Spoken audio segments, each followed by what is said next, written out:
girl when I started recognizing gender inequality. And as a little girl, I didn't understand. I didn't understand why men are so much more privileged, and I didn't understand why they have got power over women. But I felt that I didn't want to be perceived like other women. I didn't want to be weak, and I didn't want to be dependent. But I wanted people to see that I was strong and I was powerful. But as these qualities are usually used towards men, I decided that if I acted like a boy, I would be treated like a boy. But people's attitude to me did not change. So then I realized that the problem wasn't in me. The problem was in society that made me believe that I was weak and made me pretend to be strong like if I wasn't. So I suddenly saw that our societies are built in a principle of one gender dominating another. But I did not agree with that. And that's how I became a feminist. I realized that I didn't have to be a boy to be strong, because I wasn't weak. Gender strength must not be defined by gender, and qualities such as courage and assertiveness must not necessarily be masculine, as well as empathy and sensitivity must not be feminine. So being a feminist truly empowered me. It gave me confidence and motivation. It made me accept myself and love myself the way I am. But it also made me face with lots of misunderstanding and criticism. Society perceives feminism as a destructive idea that aims to destroy our culture by depriving a traditional role of women. But we must not forget that culture does not make people, but people make a culture. And if we want development and if we want equity in our societies, we must be eager to change. So, gender inequality results in a number of global problems. But obviously, I think that the most crucial one is women discrimination. While some women face with unequal job opportunities or wage gaps, others have to deal with the more detrimental forms of discrimination, such as female genital mutilation, sexual harassment, domestic violence, or child marriage.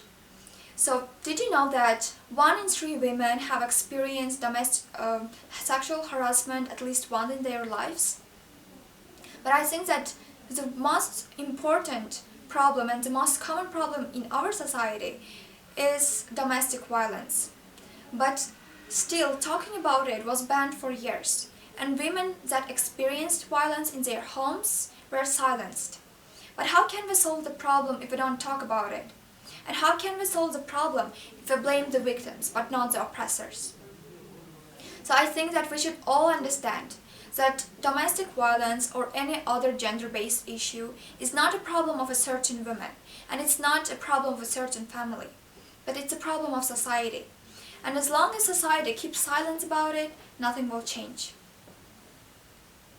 So the one way to do this is to acknowledge gender inequality as a serious issue and an obstacle on our way of gaining peaceful and prosperous world.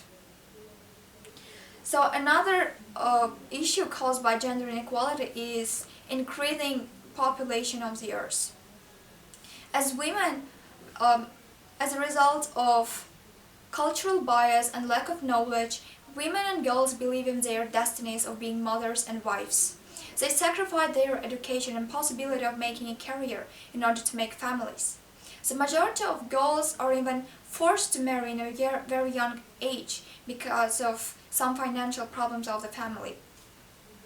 So these women usually don't have access to birth control or contraception and meet cultural or religious opposition against making abortions. So in other words, women don't have enough authority over their own bodies or over their own lives. So lack of education and employment opportunities for women also impacts extreme poverty rates. Females account 56% of population that lives at or below poverty line because they are more likely to be unemployed or to work in positions with lower wages or lack of social protection. In fact, women earn between 60 to 75% of total wages of their male colleagues for the same work. Moreover, women have to carry a responsibility of childcare or household chores that affect their ability to make a career.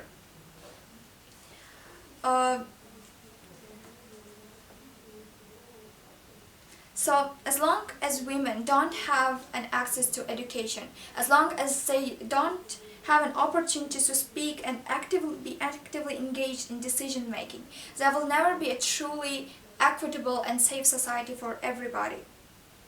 So it is vital to raise awareness among women about their fundamental human rights and give them an opportunity to study and work. But eradication of gender inequality requires not only women empowerment, but also eliminating stereotypes about men and giving them a freedom to be vulnerable. Being sensitive and emotional is not accepted in our societies because it doesn't match an image of a real man who must be strong and courageous. But hiding a true personality behind the mask and carrying too much obligation, such as feeding and protecting families, may result in mental problems or in depression. So I think that it's time for us to break all the stereotypes and double standards about people. We must stop dividing people into men and women who have certain obligations and roles in society, but instead see people with different personalities, see individuals. So this is what feminism is about. It's about equal opportunities and it's about freedom. It's about freedom of expression and freedom of choice. Thank you.